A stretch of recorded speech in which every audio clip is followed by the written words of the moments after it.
Can I have the...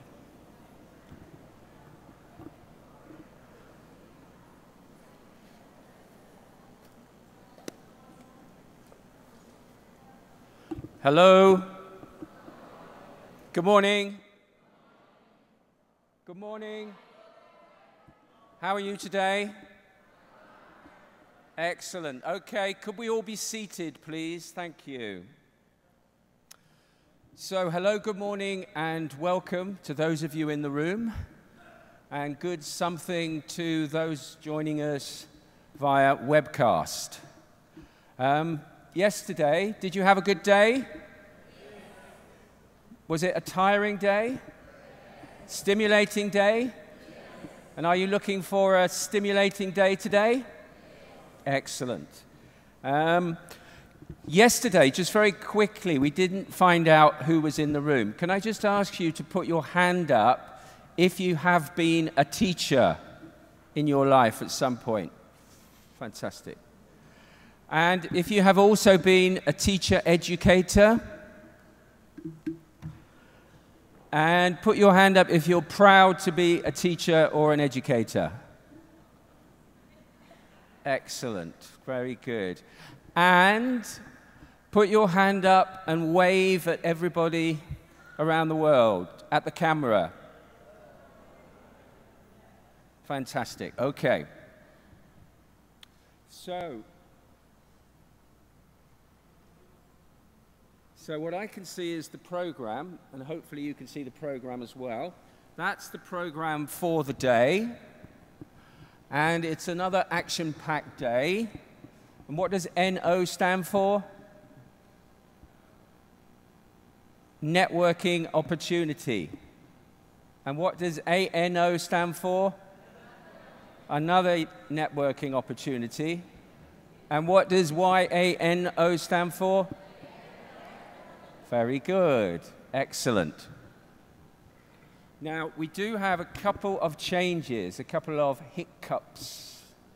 And I think the first one to announce is quite important, that sadly, Jim Scrivener couldn't get his visa. It happens to us all. And so we have moved forward Jamie Keddy's session from 5 o'clock to 2 o'clock in the main hall. Is that okay?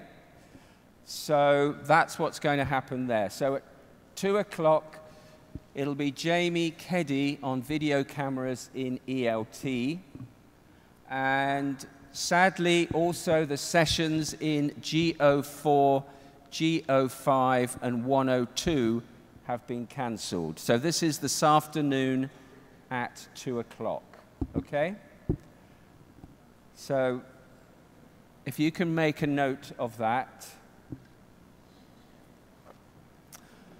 And the last announcement is that the TEC15 publication is now available. Can I ask anybody who wrote for this publication, TEC15 publication, could you please stand up, please? That's not everybody who wrote for this publication.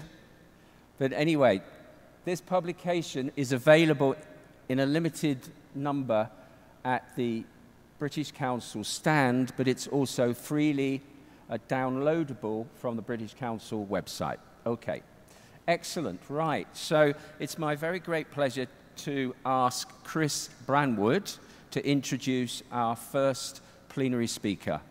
Chris.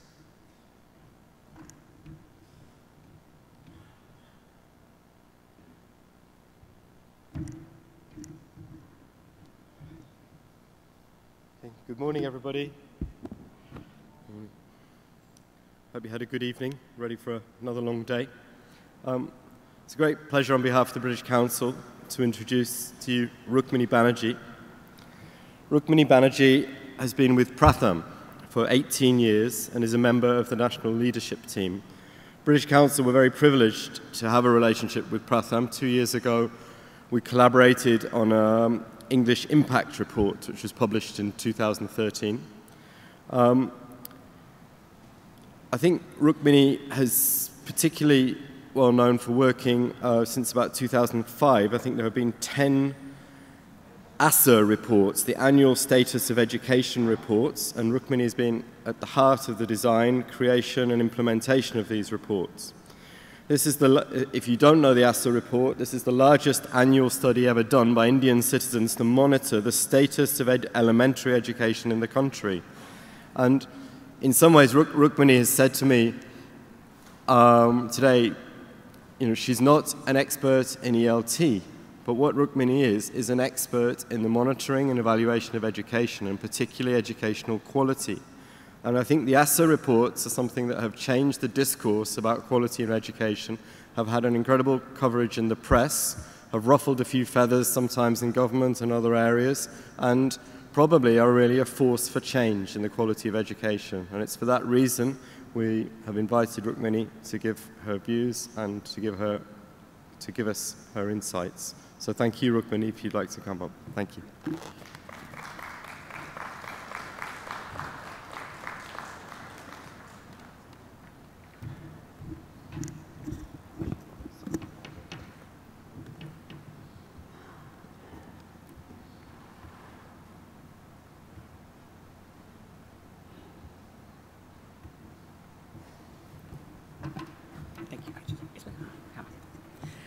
Good morning, everyone. Good morning. As Chris said, whenever I'm invited to British Council functions, I always feel a bit worried, mainly because I don't know anything about English, and also because in the audience there are so many people who are very expert at both English language teaching and teacher education. And so this morning when I was coming here, I was thinking of what my qualifications should be for being here. So both my parents were English teachers, so I thought that gives me a passport to come and stand up here. But then, luckily for me, George laid out some criteria for which people put up their hands, and I found that I was able to put up my hand for all the 3 questions that you asked. So hence, I now feel I'm somewhat legitimate to be standing here in front of you. As Chris said, I work for a group called Pratham.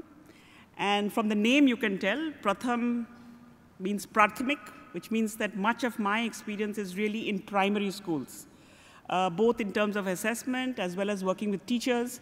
And so perhaps in the audience, there are a lot of people who work with secondary education, with teacher training institutions.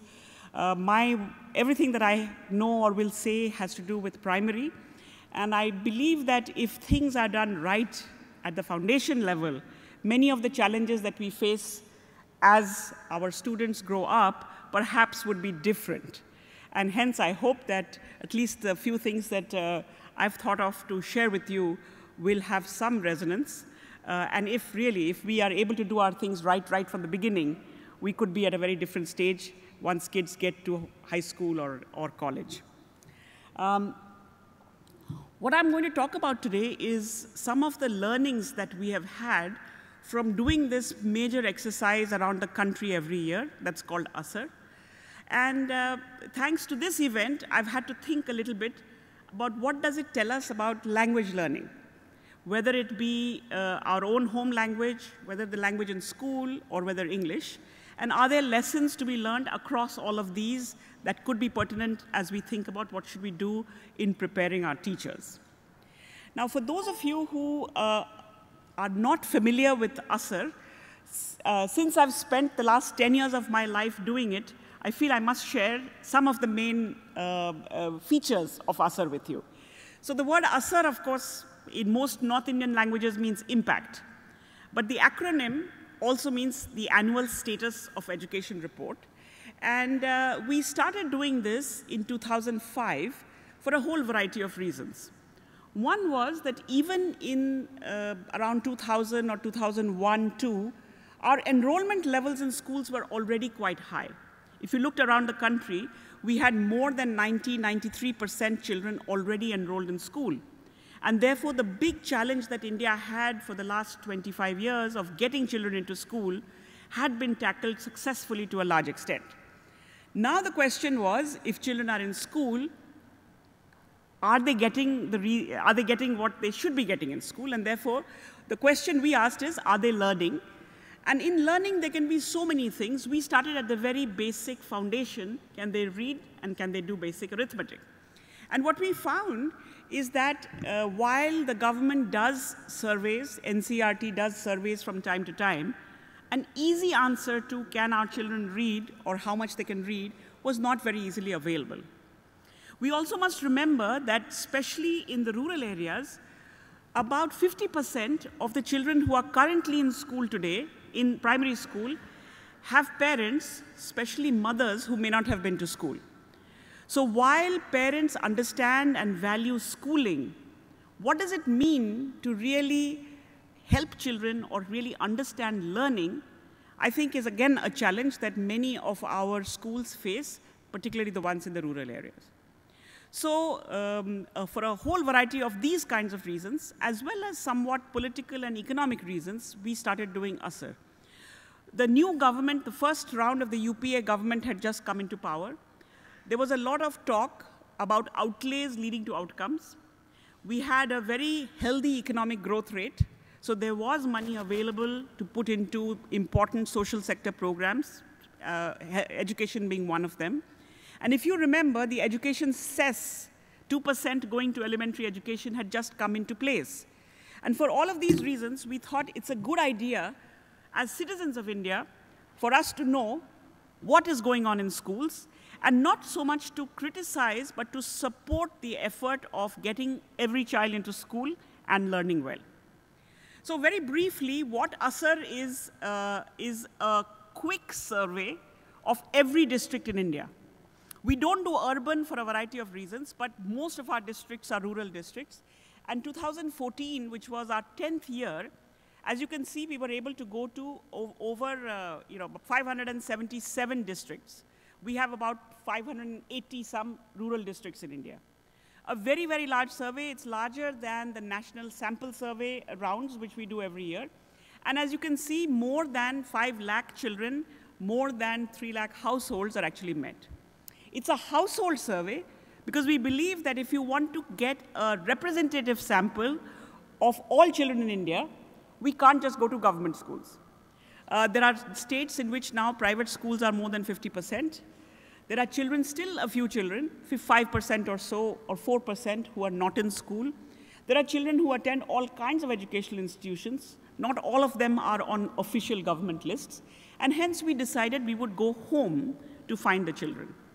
The other reason for going home is that you don't find parents in school. And we think that this discussion about schooling and learning really needs to involve parents as well.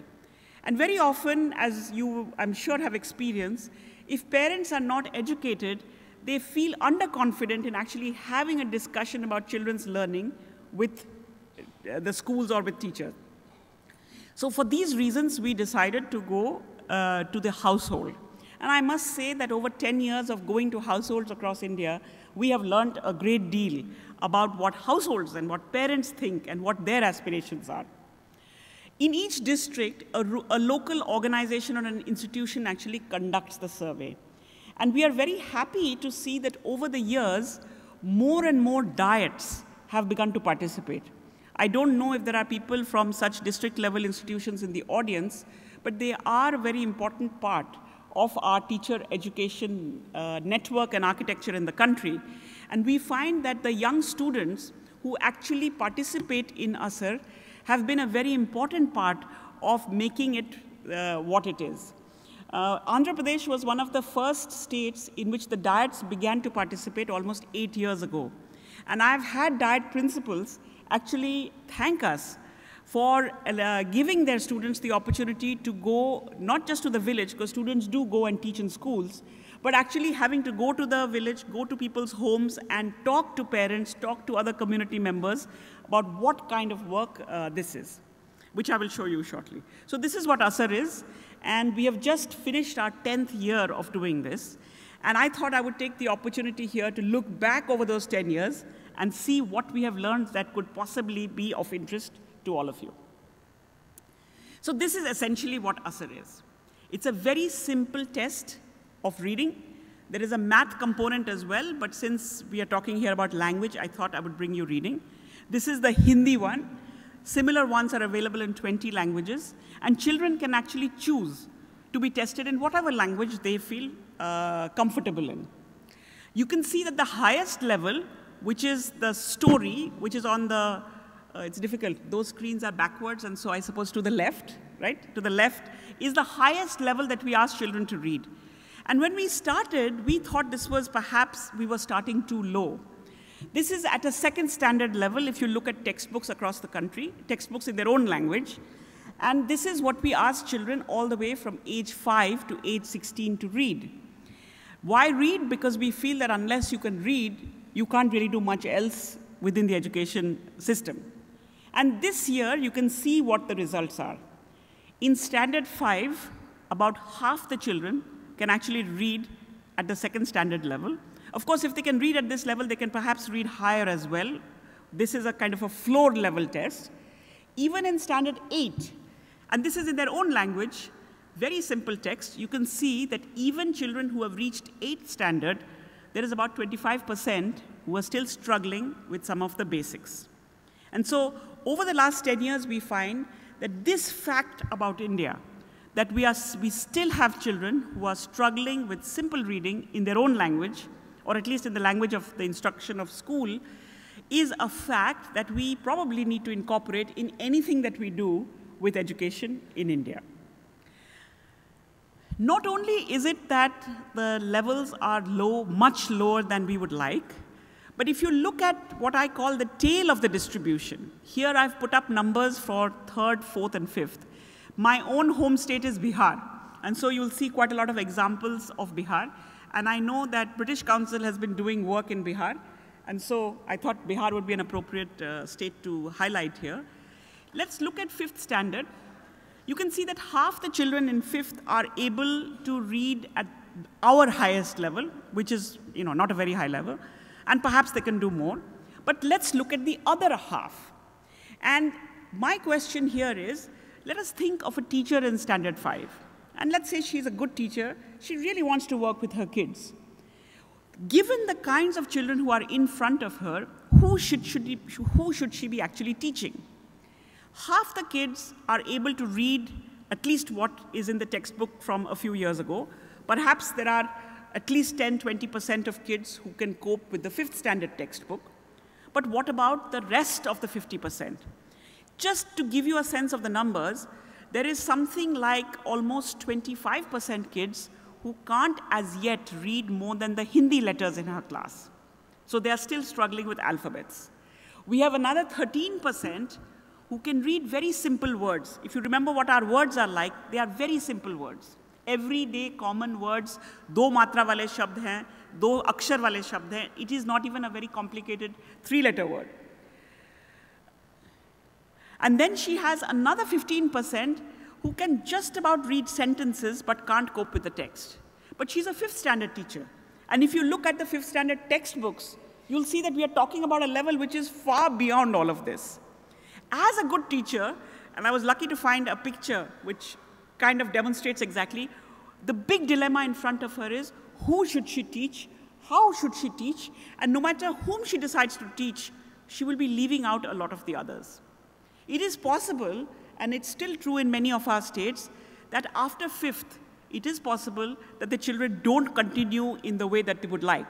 And so by the time they finish 5th standard, we must get children up to a certain level that they can cope on things on their own afterwards. And we must do this because often our children don't have as much help at home as they perhaps should get. So this is again a big dilemma, and the simple ASER numbers at least, I think, highlight this very critical dilemma that any teacher in India, especially in government schools or in rural areas, faces. This is, again, a different way of depicting what we have learned.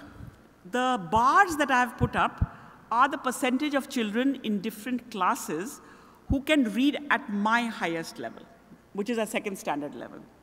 And you can see that as the children are in, if I look at the children in each subsequent class, obviously the reading levels are higher, but even in class 8, it's not at 100%.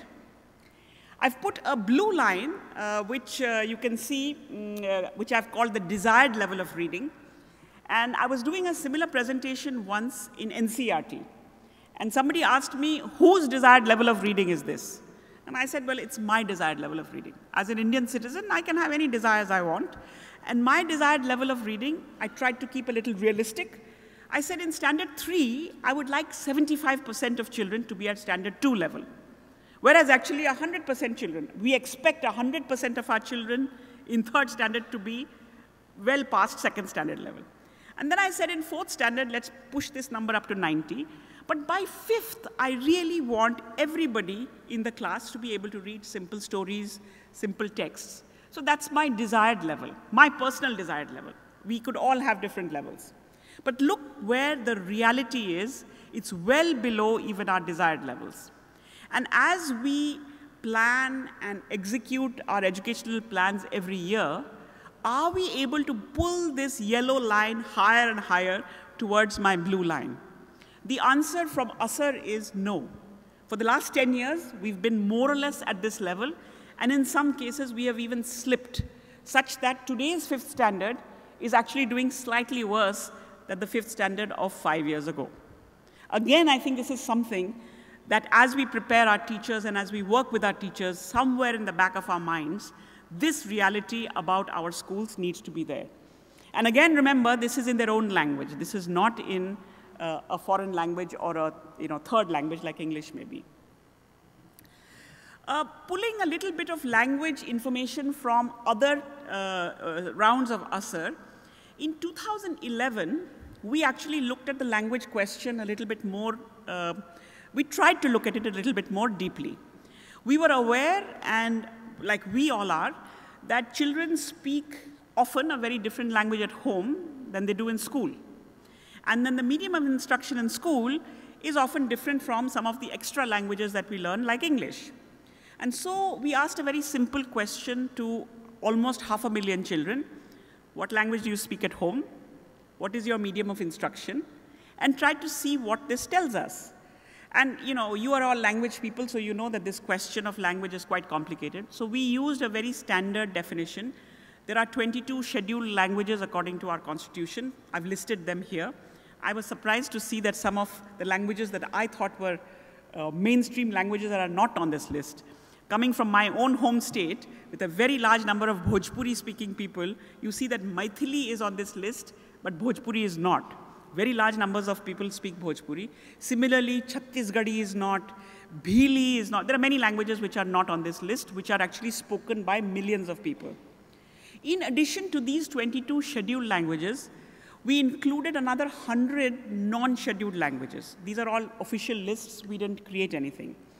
And as we went into this, we went with the perception, which perhaps is a common perception, that a lot of the language complexity in India exists in places where there is a lot of tribal population. Odisha has lots of languages. Andhra, certain parts of Andhra have multiple languages. We know that the Northeast has many languages. And so much of the language discourse in India seems to be either about English and your mother tongue, or about these complex areas in India where there are many languages. However, we were surprised. We came up, once we looked at our data, and as I told you, it's a very large data set, we found 4 types of states. One, which I would call the Hindi-speaking belt, and I'll come back to that. Second, are the states where there's clearly a main regional language, Gujarat, Maharashtra, Punjab, etc. Third, where the official medium of instruction in school is English, and we seem to have 2 for sure, Jammu Kashmir and Nagaland. But when we looked at the DICE data, as well as our data, we found that both Arunachal and Sikkim also have almost completely English medium instruction schools in the government sector. And then there are states in which a lot of languages are used in schools. And there are more states than this, but this is the kinds of categorizations we found. Now notice also, it's not just that the home language may be different from school language. The script of the home language may be different from the script of your school language, which may be different from the script of any other language that you learn. So it's not just, so there are whole sorts of variations. In Mizoram and Meghalaya, the languages may be different, but the scripts are using the same script as English. Add to this a phenomena of growing private schools, which also offer instruction in multiple languages. And we have states now, particularly in the northwest of India, starting from UP, Rajasthan, Punjab, Haryana, where more than 50% of our rural children now go to private schools, where the medium of instruction, they may say it is one language, but actually the instruction may be in some other language. So lots of complex things that we have to deal with as we are talking about teaching children language. And every state seems to have a different kind of makeup. And within states, I'm not even getting into within states, but within states, depending on which part of the state you're in or which sector you're in, the language issue could be more complicated. I just want to give you a few glimpses into the Hindi-speaking states, where we presume that everybody speaks Hindi and therefore the distance between home language and school language is not very far. Here is what we found from our data. And I'm calling it preliminary because I think that as we got into this language question, we realized that we need to do a far more thorough job of trying to figure out. Now, you'll see here that, for example, Himachal, 88% of households and children said they speak a different language at home than what they do in school. And it is considered to be a Hindi-speaking state with not that much of difficulty. In Bihar, you can see that almost 40% say that they speak the same language, but then a very large number speak something else. This listing of the something else was very dependent on the choices that we offered. We did not let them say, the census, for example, allows you to say whatever it is that you speak. We restricted them to just these 122 options. So we find that even in the Hindi-speaking states, there is a huge variation between home language and school language that very little is talked about. You hear about it in anecdotes, but it's not dealt with in research. It is not dealt with in actual teacher training. And we also found that if you look at the reading levels in Hindi of these states, everywhere, in a significant way, those whose language was supposedly the same at home and in school were doing better than those whose were different, even within the same Hindi larger family of languages. So all of these are just to, I think, encourage everyone to think in more nuanced and systematic ways about the language background that the children bring into schools, and how do we as teachers or teacher educators help our teachers to cope with what they are bringing in. And mind you, they are not just bringing in disadvantage, they are bringing in a lot of advantages that we, because of our frameworks, are not able to recognize and to use to the best of the possibilities that this offers. But since I'm here at an English teaching conference, I felt I must pull out something from English. So a couple of years, we've done ASER for 10 years. In 4 of those years, we actually also assessed children's ability in English. You can see the English tool. It's extremely simple. It is, we don't even try to say it's at first or second standard level, because all of this is almost at first standard level. Simple, alphabets, simple words, and very, very simple sentences. I have to say, in the last 10 years, of the things that I have done, perhaps coming up with this word list was one of the most difficult things. We wanted these words to be 3-letter words. We wanted them to be very common words that children should be familiar with. And we also wanted that each of these words, in at least 20 languages in India, have very, very common meanings. Now, from Nagaland to Kerala, the child should be able to read this English word and be able to tell you the word, the meaning of the word in their own language, and it needs to be a very common word. It was quite, we had to do many, many iterations to come up with this list of words. And I think it's quite an interesting exercise to do, to really get at what are words that young children in India know that can be translated in the following way. So it was a very simple assessment, because we asked children to read these, And depending on their level of reading, so if you could read words but not sentences, then we stopped at the word level, and we asked children to tell us the meaning of the word in their own language. If they could read the simple sentence, we asked them what was the meaning of the the sentence in their own language. And here is, I don't know if you can actually read the states, but we have, for example, the highest level of reading, which is still at about 70%. This is in class 5. Are states like Sikkim, Kerala, Goa, Manipur, Nagaland, Meghalaya, Himachal. And at the far left side, we have states like Madhya Pradesh, Gujarat, Chhattisgarh, Jharkhand. I mean, expected numbers of states. But again here, and in preparation for coming to meet you, I actually looked at 5th standard textbooks from about 15 states. And if you look at the 5th standard textbook, I'll show you a few examples. They are completely in a different place than what this is. And you will find, and I'm sure many of you are familiar with this, that the expectation of what children in 5th are likely to do in English is almost at par, not quite, but almost at par with what we expect them to do in their own language. And we find that we've already seen the weaknesses in their own language, and therefore what these expectations are based on, I'm not very sure. So here's an example from Maharashtra.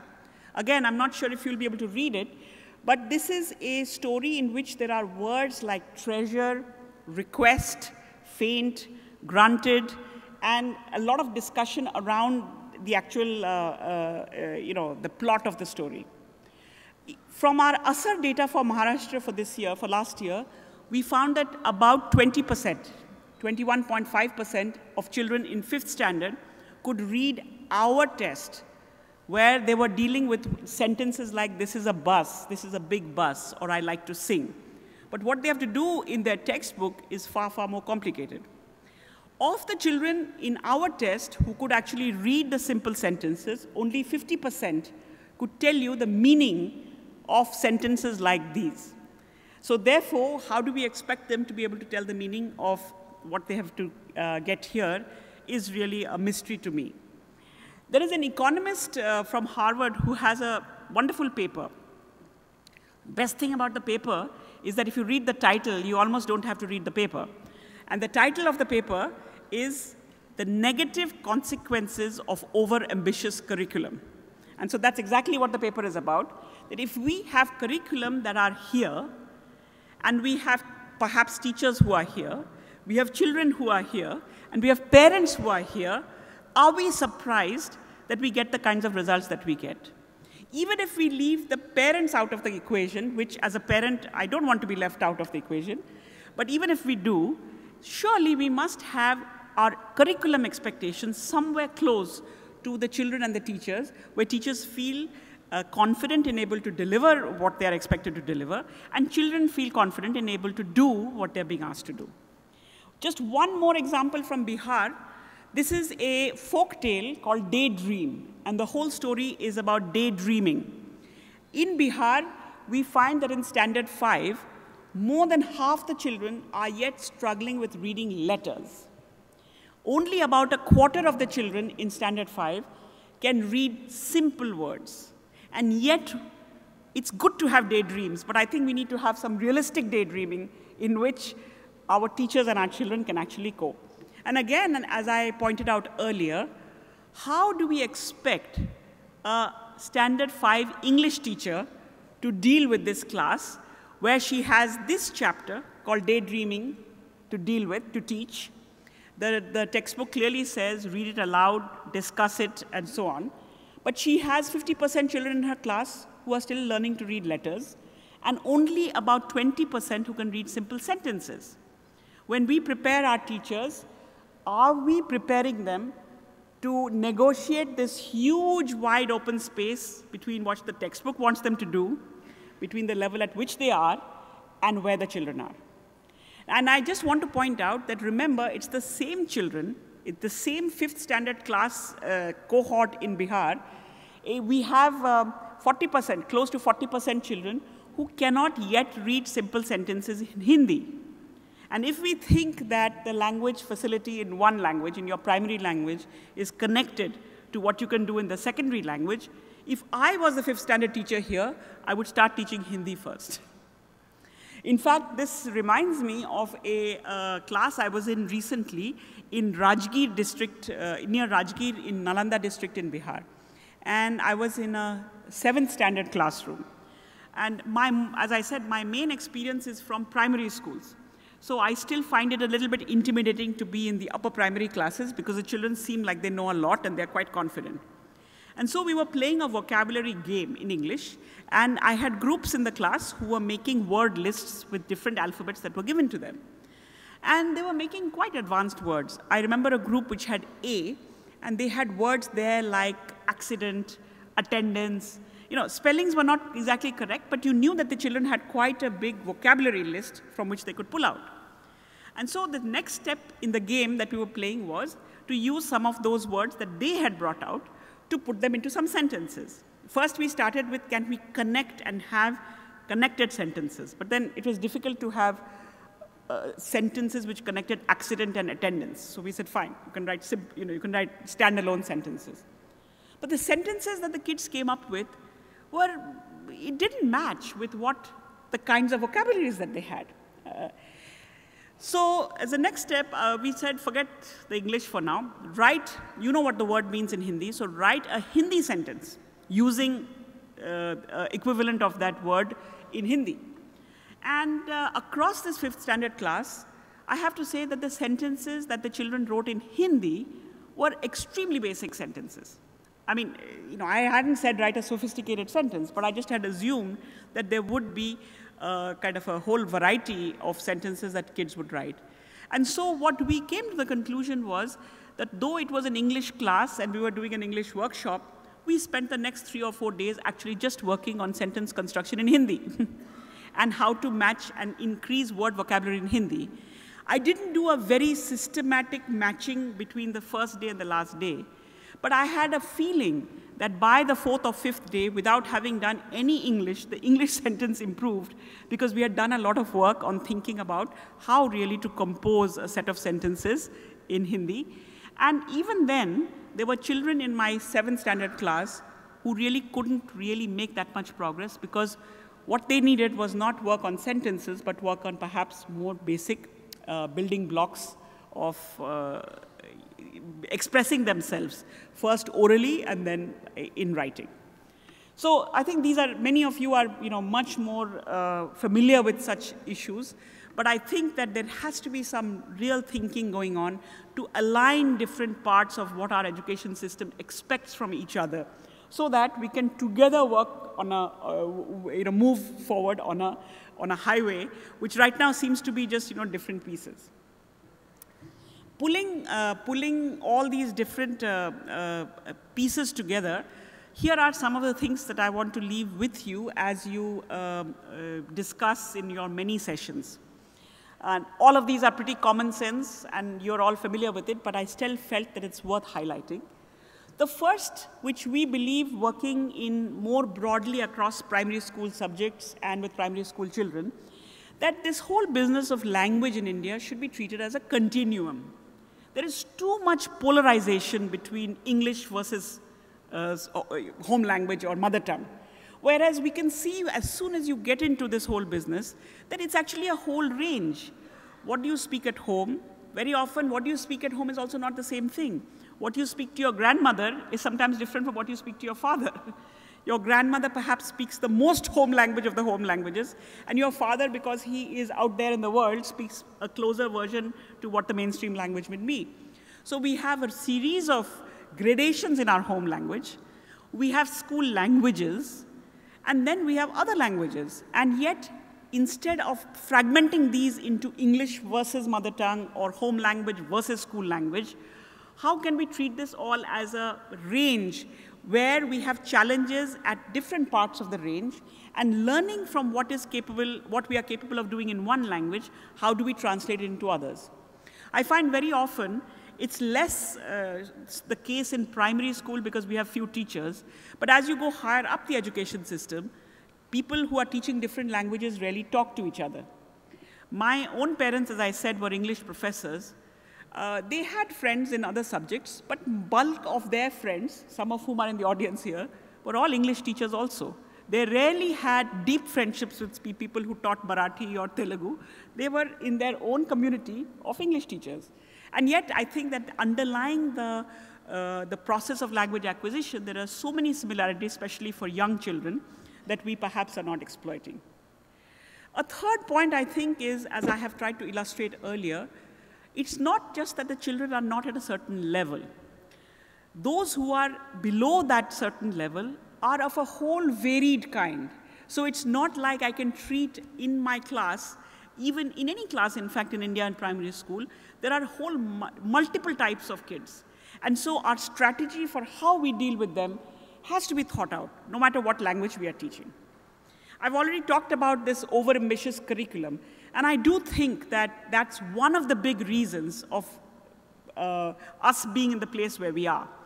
And I'd like to think of it in the following way, that our teacher goes to a class or goes to a group of kids with the intention of taking these kids further along the path of learning.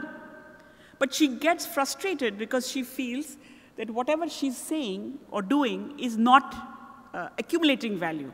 I mean, if I was standing here and I felt most of the audience is not listening or receptive to what I'm saying, I would have cut short what I'm saying and left long ago. And daily to face this situation in a classroom where you feel that what I'm doing is not getting traction can be quite demoralizing. If I think about it from the point of view of the children, they're sitting in class, they're coming every day, but they feel that whatever the teacher is saying is not for them.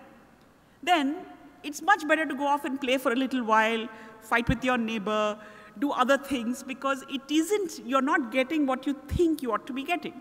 So there is disinterest or disenchantment among the children. And the third piece of this triangle is parents who are seeing that their children are going to school every day. In many cases, parents are spending time and money on this, and they don't see any appreciable difference. So all three parties, well, children typically don't blame anybody, they just go off and do their own thing. But typically, parents will blame the teachers, and the teachers will blame the parents. And yet, I think that blame lies completely somewhere else. The blame lies on those who are expecting that all of these people will produce the kinds of results without any real basis of starting from where we are. And I don't understand this whole conundrum, and I only know India, so I don't know what other countries are like. But I was in a meeting, in a government meeting again in Bihar, and I was saying some of these kinds of things. And suddenly in the middle of a meeting, a senior government official from the education department turned to me and said, "Aapko asliyat se itna lagav kyun hai?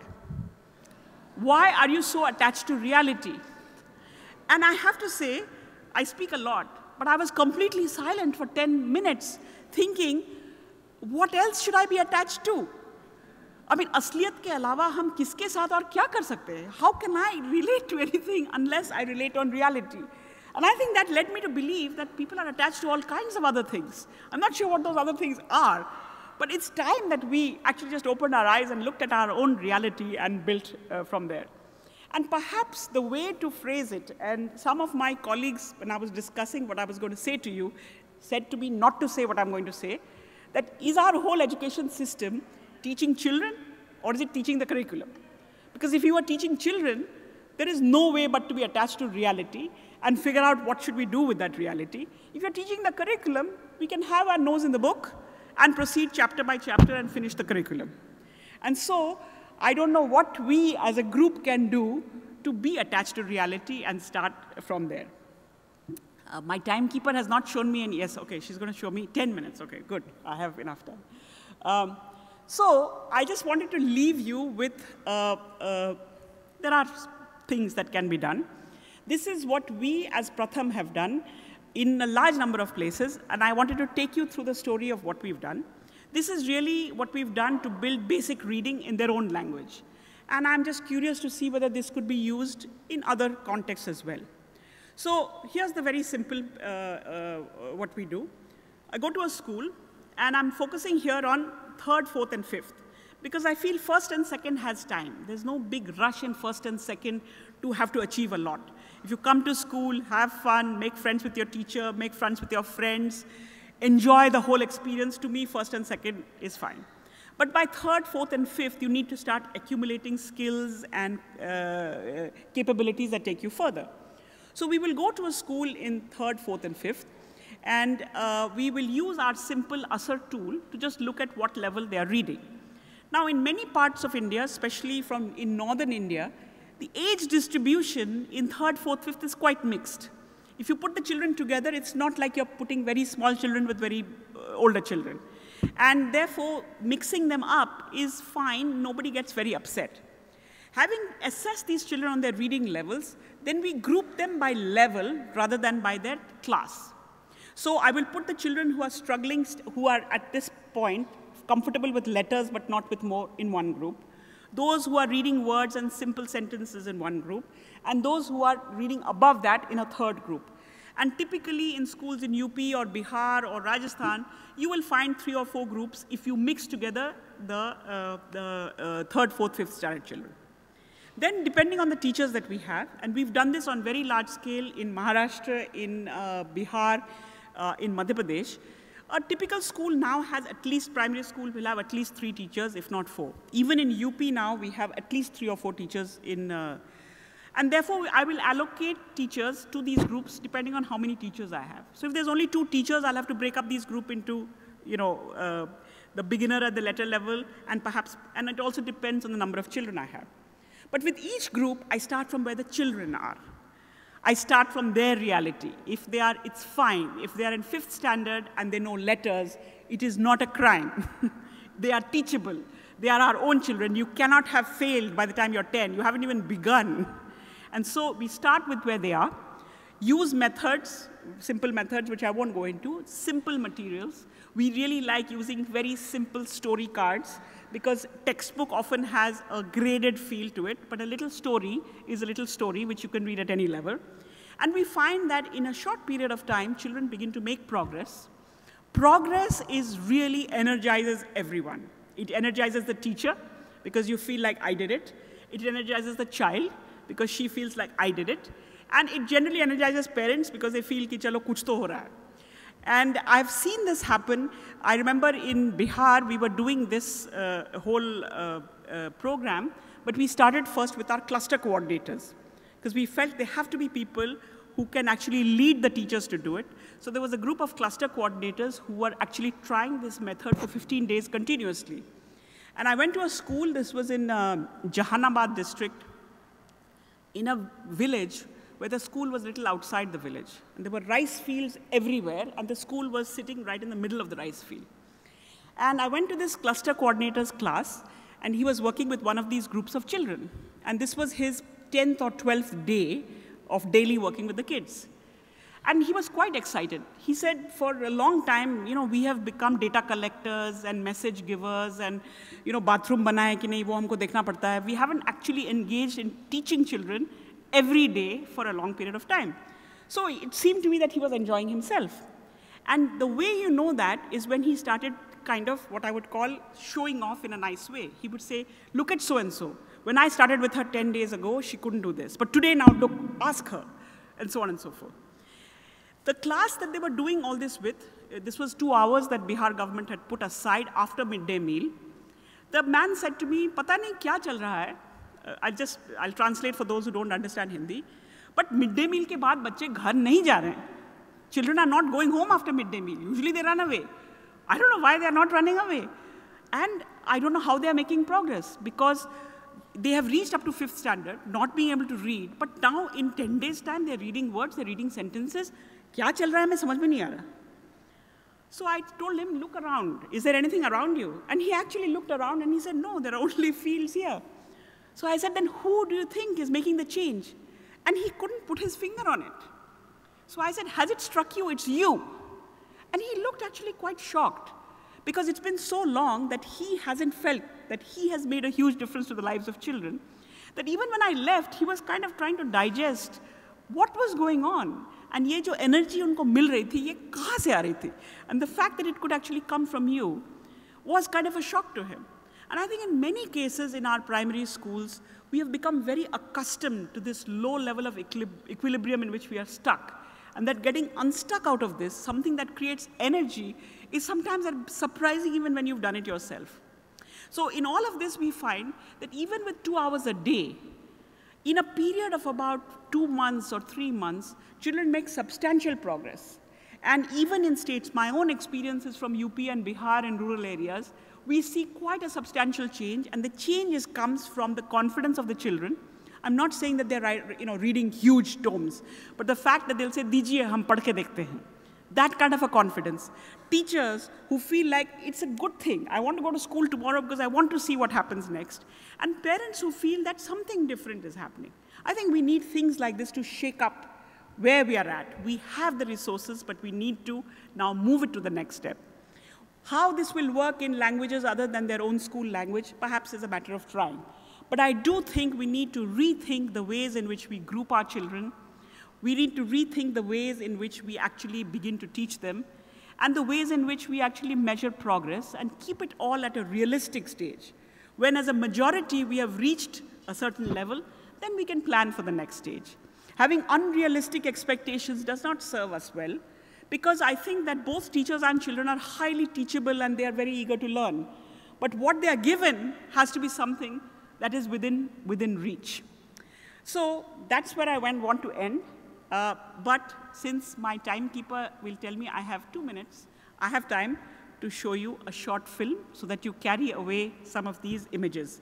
And for 2 of my, I just met them who were sitting in the seat just behind me. This actually is a film from Sitapur in UP. No, sorry, this is not. This is a film from Chhattisgarh. I have a different film from Sitapur, which I'm happy to share with you later. This is a film that we've put together from different places where this teaching at the right level has been done. And I thought that it will leave you with a better memory of it than just my talking. So thank you very much, and here is the film. And I think it's only 3 minutes, so.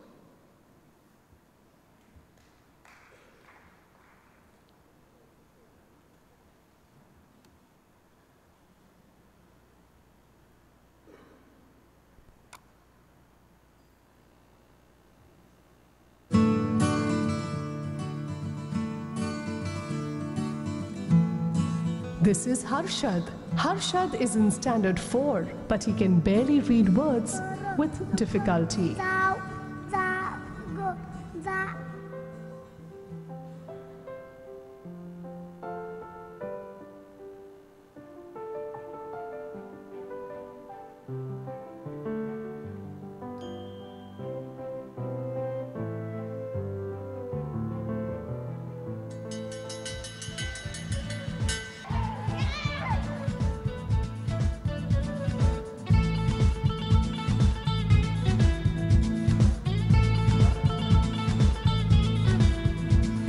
Camp starts with the Pratham community leader gathering some volunteers to help for about a week. They meet parents, village heads, and teachers. Ravi ki mummy? The volunteers assess children individually at home Agni or in public in front of their parents. A quick training of volunteers is followed by preparation of materials to be used in the camp.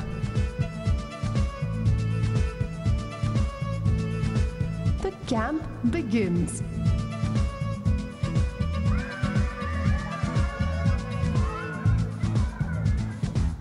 The village head and the teachers make the school available for the camp. But if it is not available, the village temple or any open space will do.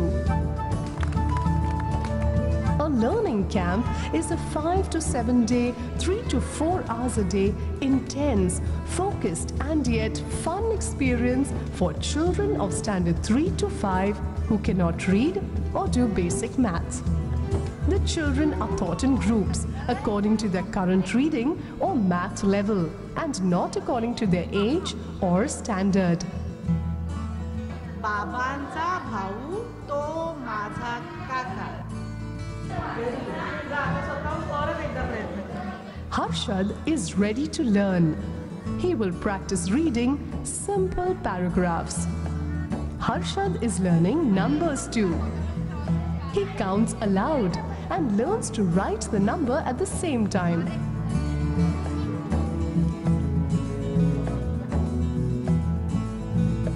Other children work with words, paragraphs, stories, big numbers, or sums to be solved. Very good. Each child will engage in 3 to 4 activities every day for 3 to 4 hours.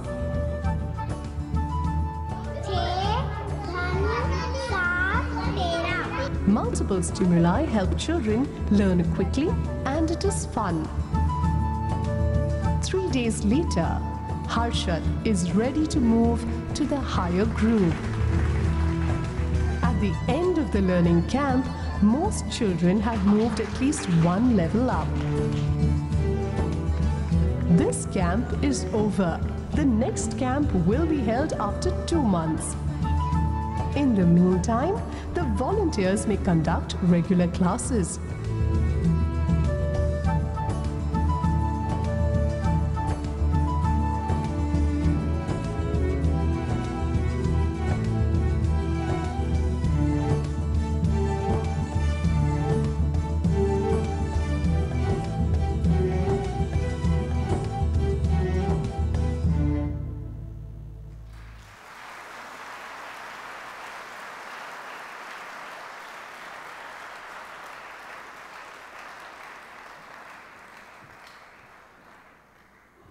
Just to formally thank Rukmini for that really inspiring talk and film, and above all, I think the reality check, and let's hope we all remain attached to reality. Thank you, Rukmini. It's a little token for us.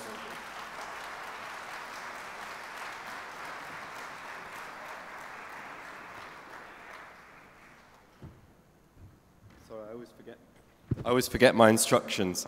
The next session starts at 10:15, except the question and answer session for Rukmini. Rukmini will be answering questions and answers. We'll be doing questions and answers in room G05, but at 10:30. All the other sessions start at 10:15, depending on what room you're going to. Okay, so for Rukmini, G05, 10:30. Okay. Just a couple of quick announcements. Is there anybody in the room who's got a black Samsung mobile? Because can you check you've got it? Because one has been handed in and it's with security. So if you've got a black Samsung mobile but you can't find it, perhaps it's with security. The medical room has been moved to the room next to the organizer's suite, number 2, which means it's just outside here. So remember, if you've got any bugs that are not quality bugs, you can go there. And finally, we've added an extra session. So if you look in your program for today, day 2, those of you having trouble accessing reality, look at the pink program. And at 12 o'clock, we have a session by John Parnham, which is on practicing vocabulary. And he is going to repeat the session at 2 o'clock in room 102. So the 12 o'clock vocabulary session is going to be repeated at 2 o'clock in 102. Is that okay? Okay, have a great day, everybody. Thank you very much.